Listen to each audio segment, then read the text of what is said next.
Sister Katrina Voss always believed God's ways were mysterious. At 31, she had devoted 8 years to the Benedictine convent in York, a life of prayer, contemplation, and service embraced after a shattering family loss. Beneath her brown habit and the rosary wrapped around her fingers, she hid a complex past, buried deep within her faith. The convent, a stone-walled sanctuary in North Yorkshire, housed 19 sisters, each with her own divine calling. Katrina stood out, not just for her sharp intellect, which her plain habit couldn't conceal, but for her tireless work on the convent's online outreach. She managed its website, social media, and digital programs, connecting the cloistered community to a world beyond. Through this virtual window, she met Father Michael Thompson, a 43-year-old Anglican priest from London, working in parishes across Greece for over a decade. Their first contact, in February 2025, came with his donation to the convent's refugee aid program, sparking a connection that would lead her to a fate no prayer could foresee. "I admire your work," Michael wrote in polished English, his tone warm yet formal. "As a priest who served in challenging regions, I see the value of selfless devotion." Katrina, born in Leeds to a working-class family, had lost her brother Thomas to a car accident at 22, a tragedy that drove her to the convent. His death left her distant from her nieces, a pain she buried in service. She replied with a nun's courtesy, thanking Michael and offering prayers. But his messages were different, eloquent, laced with scripture and questions about faith that stirred her soul. "Sister Katrina," he wrote, "have you ever wondered if God calls us not just to pray within walls, but to bring light to a world in need?"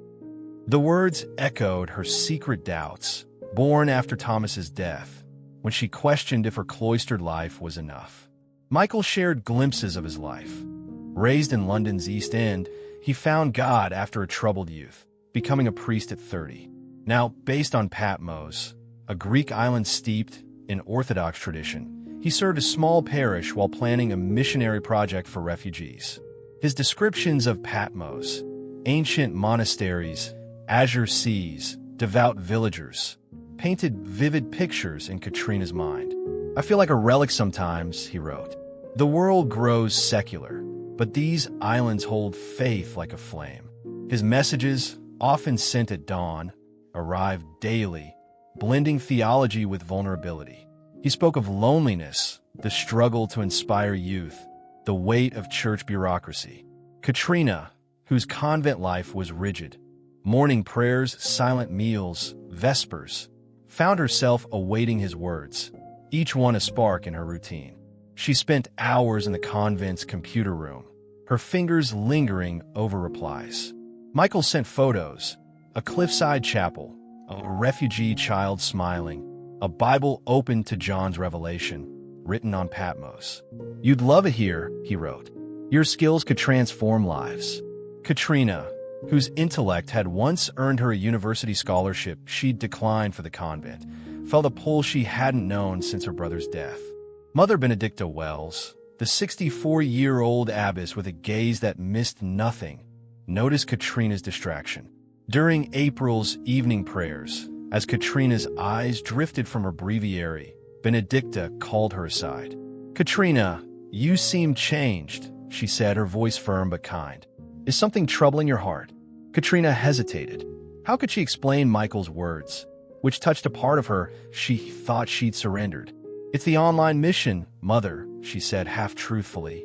"I'm connecting with people who need guidance. I feel God's work expanding." Benedicta nodded, unconvinced, her eyes lingering. Katrina's past, grief over Thomas, estrangement from her family, made her vulnerable to Michael's allure. His messages grew personal. "I'll be in York next week for a conference with Bishop Langley," he wrote in late April. "Could we meet to discuss mission projects? Your convent could benefit." The request, cloaked in piety, set her heart racing. For 3 days, Katrina prayed, fasted, and searched for signs. During morning prayer, her eyes fell on Matthew 10, verse 37. "Whoever loves father or mother more than me is not worthy of me." Was it a call to act or a warning to stay? On the fourth day, she left the convent without permission, claiming a pharmacy errand. Instead, she went to a York cafe, wearing a borrowed coat over her habit, her rosary tucked in her pocket. Her hands trembled as she waited. The first time in 8 years she'd stepped into the world unbound. Michael arrived, taller than his photos, his dark suit sharp, gray at his temples adding a quiet authority. His smile, warm and knowing, met her nervous gaze. "Sister Katrina," he said, his London accent soft. "You're even more radiant than I imagined." She blushed, lowering her eyes. "Just Katrina, please here." He chuckled, a sound that warmed her chest. They talked for hours, scripture, God's purpose, their shared sense of isolation. "In Patmos, I feel outdated," he confessed. "People attend church for tradition, not faith. But you understand devotion." Katrina, whose convent life felt increasingly confining, admitted, "I miss my family. After my brother died, I chose this life, but sometimes I wonder if I'm hiding." Michael's hand brushed hers, his touch electric. "God created connection," he said. "Jesus touched the weary. There's holiness in caring." His words, blending theology with comfort, eased her guilt. They parted with a promise to meet again, his hand lingering on hers, his eyes holding a vow. Back at the convent, Katrina's prayers faltered, her mind on Michael's voice. Benedicta confronted her after supper. "You left without permission," she said, citing a pharmacist's call. "I met a donor," Katrina lied, her heart sinking. "He wanted to discuss 8 projects." Benedicta's gaze pierced her. "Promise me you'll seek me before acting rashly." Katrina nodded, knowing she couldn't confess the truth. That night, her phone lit up with Michael's message. "I can't stop thinking of you. God has plans for us." Attached was a photo of him in a Patmos monastery, kneeling before an icon, his face serene. She replied, "I need to know God's will." His response was swift. "Come to Patmos, Katrina. There's a mission for refugee women and children. Your skills could change lives, free from convent rules." The words shook her. Leave her vows, her sanctuary, for a Greek island with a man she barely knew? It was unthinkable, yet her heart raced with possibility. Trading York's gray stone for Aegean blue, isolation for purpose, solitude for connection. Michael's messages intensified, photos of Patmos's cliffs and smiling children arriving daily, as if he sensed her wavering faith. What Katrina didn't know was that her meeting with Michael was the first step in a journey that would lead to her disappearance, leaving only her cloak on a Patmos cliff 2 months later. Father Michael Thompson had plans, and they were far from the salvation he promised. "The abbess of the Patmos monastery was moved to tears when I told her about you," Father Michael Thompson wrote to Sister Katrina Voss, his words glowing on her phone screen. She said a British nun with your skills would be a blessing for these lost souls. 2 weeks after his proposal to join a mission in Greece, Katrina, 31, was drowning in spiritual turmoil. In her York convent, where she'd spent 8 years after her brother Thomas's death drove her to God, she barely slept, her prayers desperate pleas for clarity. Every sign seemed contradictory. A sparrow at her window could mean peace or flight, a psalm about forsaking family, either her vows or a new calling. Michael's messages, now daily, fanned her doubts, promising a life of purpose beyond the convent's stone walls. What Katrina didn't know was that her choice to follow him would lead to a cliff on Patmos, where only her cloak would remain. Katrina's life had been shaped by loss. Born in Leeds, she'd lost Thomas to a car accident at 22, a tragedy that estranged her from her nieces and pushed her to the Benedictine convent in York. There, her intellect shone, managing the convent's digital outreach, its website, social media, aid programs, connecting her to Michael in February 2025. His donation to their refugee fund sparked months of messages, his words blending scripture with a loneliness that mirrored hers. "God calls us to the world," he'd written, stirring her buried desire to do more. Michael, a 43-year-old Anglican priest from London's East End, claimed a troubled youth before finding faith, now serving a Patmos parish. His photos of monasteries and refugee children painted a mission she craved, but his invitation to meet in York, where his touch and words ignited forbidden feelings, tipped her toward a dangerous choice. The turning point came during a phone call Michael insisted on. "I need your voice," he said, his London accent warm through the static. It was a Sunday evening, Katrina alone in the convent's office, updating the website. They talked for an hour, Michael's descriptions vivid, Patmos's whitewashed chapels, bells echoing over the Aegean, children needing her skills. "The monastery isn't like York's isolation," he said, passion in his voice. "The sisters work with refugees, teaching orphans, changing lives." Katrina's heart raced. "But my vows," she asked, her voice trembling. "Dear Katrina," Michael replied, tender yet firm, "your vows bind you to God, not walls. What if he's calling you to serve where suffering is greatest?" The early Christians left everything to spread the word. His words, laced with theology, struck her longing to escape the convent's silence, where Thomas's absence still haunted her. Michael detailed the mission: a small apartment near Patmos's port, modern equipment for digital aid programs, a chance to use her English and tech skills for refugees. "Sister Euphemia, the abbess awaits you," he said, his voice earnest. A British nun would answer her prayers. That night, as York's fog settled over the convent, Katrina decided. She wrote a letter to Mother Benedicta Wells, the abbess, claiming a missionary calling to Patmos's Orthodox monastery, where her skills would aid persecuted Christians.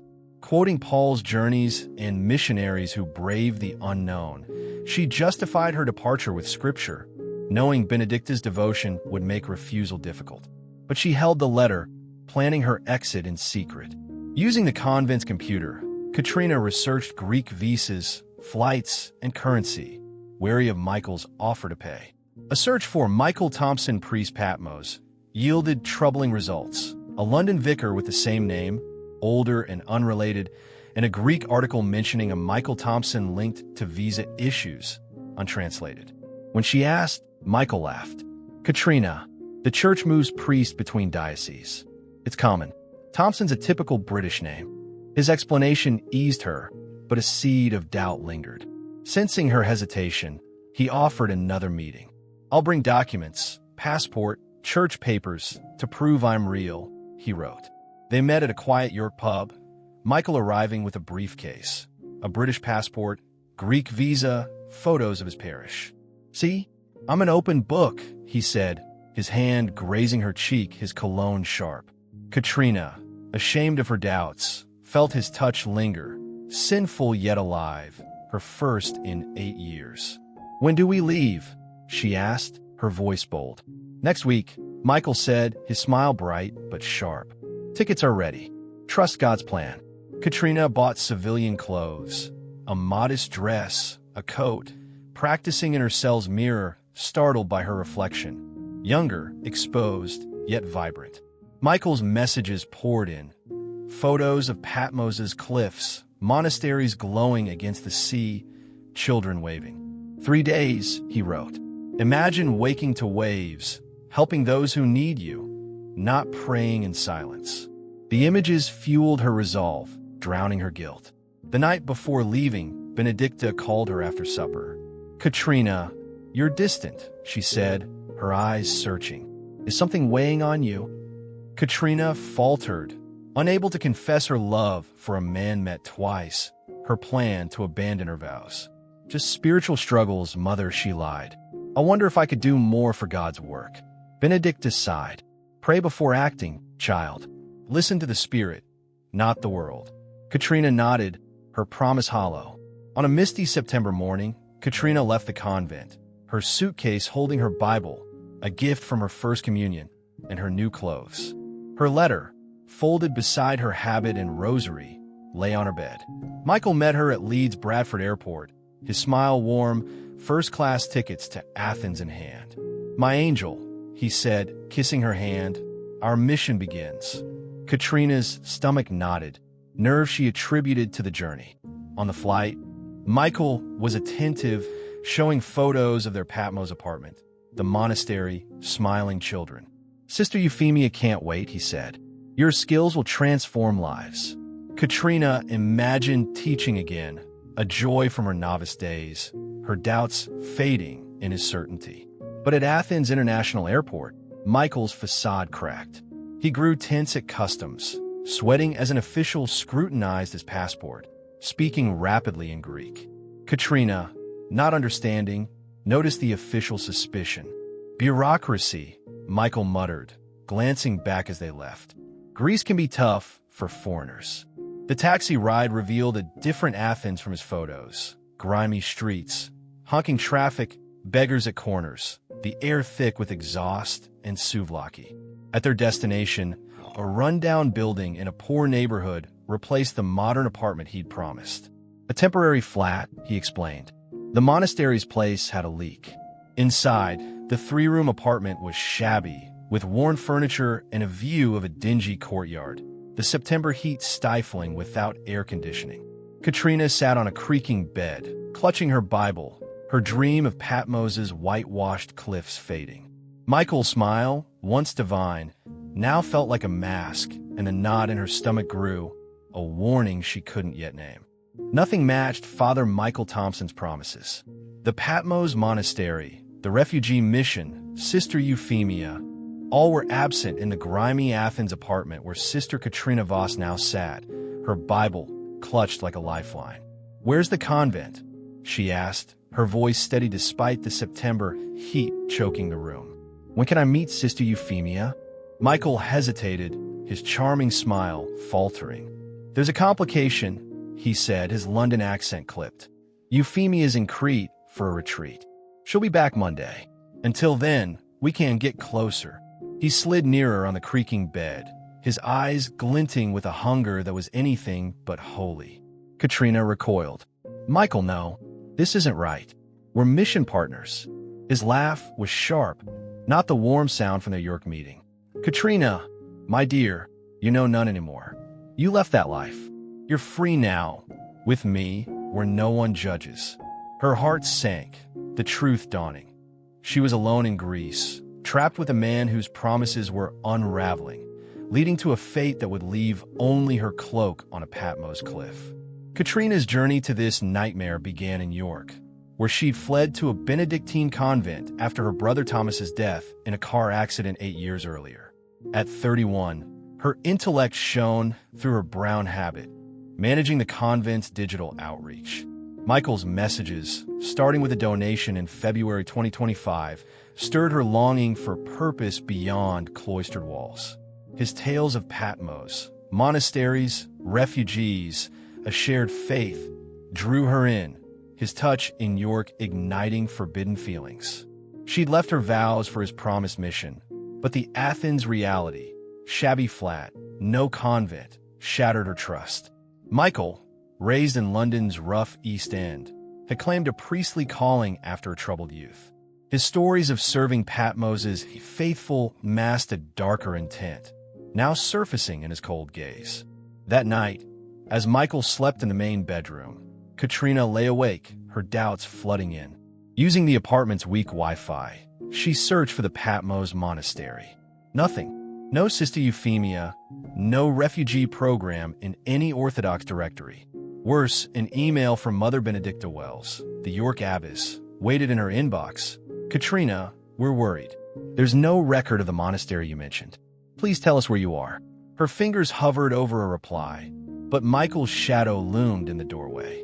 "Who are you writing to, dear?" he asked, his voice icy, controlling. "Just telling my sisters I'm safe," she lied, her pulse racing. He closed her laptop, his touch firm. "Cut those ties," he said. "You're in a new life now. It's best not to share our plans with those who don't understand." Fear gripped her, not just disappointment, but a primal dread that made her tremble. "Michael," she said, forcing calm, "I need to see the monastery's documents, meet the sisters." He studied her, his eyes calculating, then flashed his old charming smile, now hollow. "Of course, my dear. Tomorrow, I'll introduce you to colleagues. Everything's as promised." But Katrina knew, with a chill that froze her blood, he was lying. She was alone in a foreign land, no money, no passport. Michael had taken it for safekeeping with a man she no longer recognized. The next days became a suffocating trap. Michael offered new excuses daily. Euphemia was sick, protests blocked roads, Greek bureaucracy delayed papers. Each lie sounded thinner. He locked the apartment when he left each morning, claiming business, returning late with groceries and vague promises. "It's for your safety," he said, his tone edging toward menace. "Blonde British women are targets here." He showed her news clips of tourist attacks, translating only the scariest parts. Alone, Katrina scoured the internet. Searches for Michael Thompson Priest Patmos found a London vicar, older and unrelated, and a Greek article hinting at visa fraud, unreadable without translation. Her convent credit card, she discovered, was blocked. Michael had used it for travel fees without consent. "A mix-up," he said when confronted, his eyes hard. "You'll pay me back when you start work." But dates remained elusive, his irritation growing. By the second week, he returned reeking of ouzo and perfume, his excuses flimsier. One night, when she pressed about his day, he exploded. "You've no right to question me," he shouted, slamming the wall. "I risked everything to bring you here, and you give me distrust?" His bloodshot eyes and clenched fists revealed a stranger, the gentle priest gone. "Michael, please," Katrina said, her voice steady despite her fear. "I just want to start the mission. When do I meet the sisters?" He laughed, a bitter, jagged sound. "The monastery, Katrina? My dear fool, there is no monastery. Never was." The word struck like a blade. "What?" she whispered, her stomach dropping. He leaned close, breath sour with alcohol. "You're a naive dreamer who believed my words. You're mine now, and you'll do as I say." She lunged for the door, but he grabbed her wrist, his grip bruising. "Where will you go? No money, no passport, no Greek. I'm all you have." His fingers left marks, his voice a command. "Start respecting me." That night, Katrina wept silently, her faith shattered. The Michael she'd loved online, a priest, a kindred soul, was a fiction. In his place was a predator who saw her as property. She tried to escape, sneaking his phone while he slept to email Benedicta. "I'm in trouble. Athens isn't right. Help me." But Michael had changed her passwords, locking her out. "Did you steal my phone?" he snarled, waving it. In Greece, women could be arrested for that. The lie terrified her, his control tightening. He began bringing men to the apartment, gruff, smoking cheap cigarettes, eyeing Katrina with leers that made her skin crawl. "Business associates," he said dismissively. She caught Greek words from her theological studies. Woman, British, money, sell. One night, hiding in her room, she overheard Michael on the phone in English, thinking she wouldn't understand. Blonde British, 31, educated, no family searching. Ex-nun, docile, easy to control. £20,000, non-negotiable. Katrina stifled a scream, her worst fears confirmed. Michael wasn't just a liar. He was trafficking her, her life a commodity in a scheme she couldn't escape. That night, as Father Michael Thompson slept heavily, reeking of ouzo in the run-down Athens apartment, Sister Katrina Voss made the bravest choice of her life. She would escape. Pocketing a few euros left on the table, she tucked her Bible into her bag, its worn leather a remnant of her first communion. The apartment's door had 3 locks. She opened 2 silently, but the third groaned, a metallic scrape piercing the silence.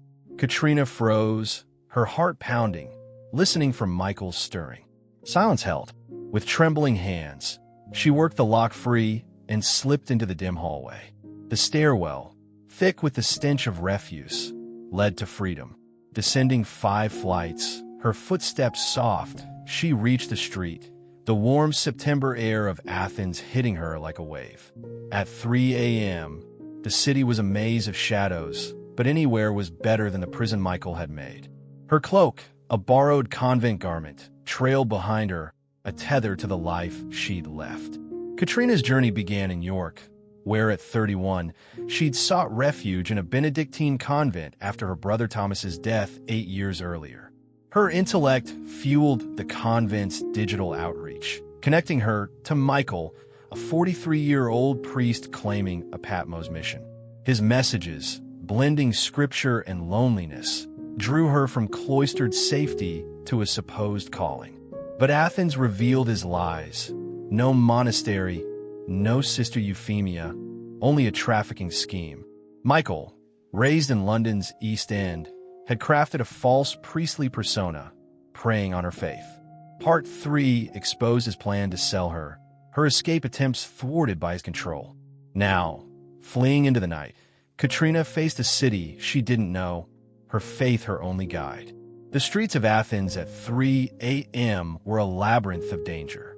Katrina hurried through alleys, the crescent moon her only light amid crumbling buildings.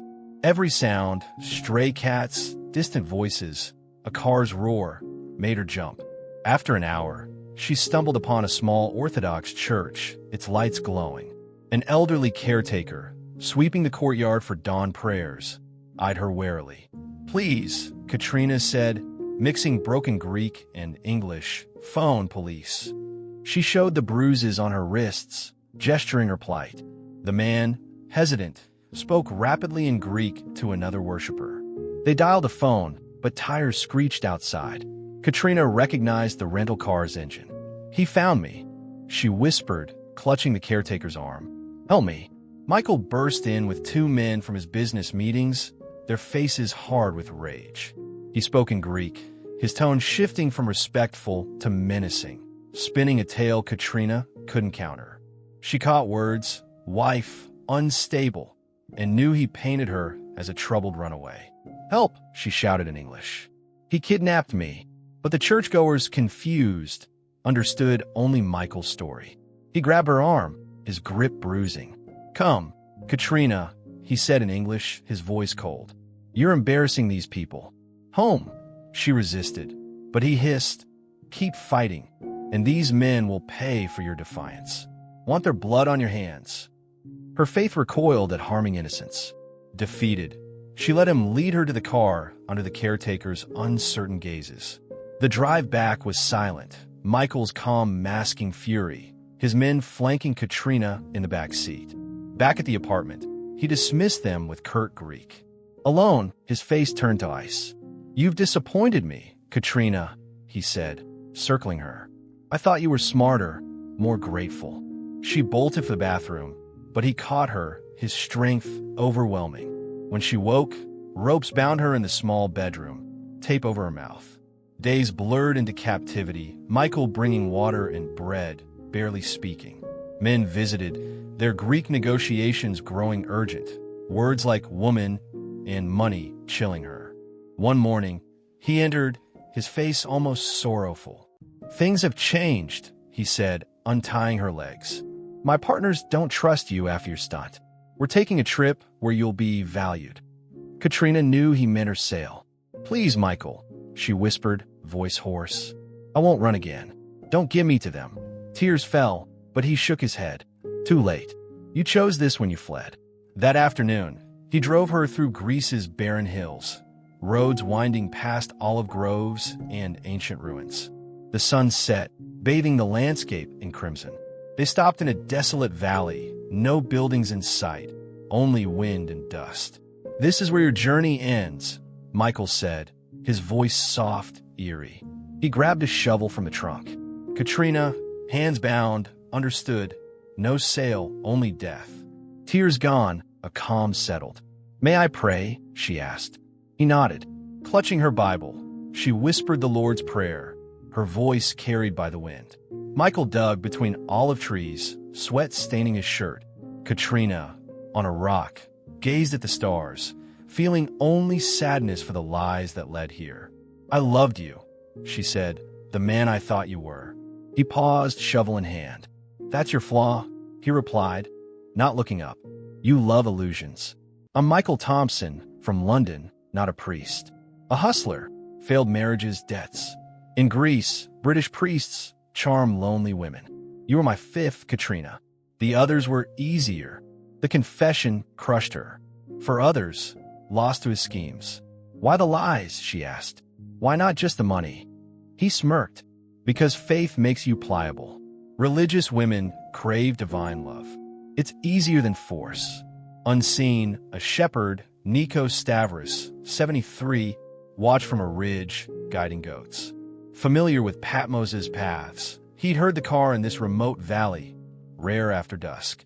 Hidden, he saw Michael dig Katrina bound, her cloak like a nun's habit.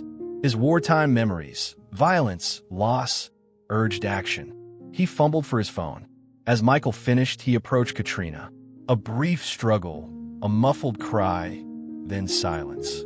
Nikos heard the shovel's rhythmic strikes. Waiting until Michael drove off, he found Katrina's cloak and a silver cross necklace in the dirt, her body gone. At dawn, he alerted Patmos police, describing the car's partial plate, the man, the cloaked woman.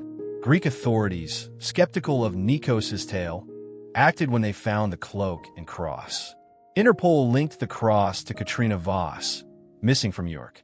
Mother Benedicta Wells flew to Patmos, identifying the cloak through tears, Katrina's, worn for 8 years. The manhunt for Michael began, but he vanished. Investigations revealed a network of fake identities, bank accounts across Europe, and 3 other British women missing after meeting a priest online. The Times headlined, "Nuns Murder Shocks UK, Sparking Outrage." York's convent tightened online security, receiving condolence letters. A year later, remains found on Patmos match Katrina's DNA. Buried in York, her cloak draped her coffin, Benedicta's eulogy solemn. Katrina sought God and love. She met deception, but her soul rests with him. Michael remains at large, likely under a new name. Interpol suspects he's behind 8 disappearances, targeting women aged 25 to 40 via online platforms. Nikos, honored for his courage, said, "I couldn't turn away. Evil thrives in silence." Katrina's cloak, kept in York's Convent Museum, stands as a warning, her story driving new protocols for online safety in religious communities and an international missing persons database. In Patmos's hills, a stone marks her name, a testament to a woman who sought light and found darkness, but whose loss saved others.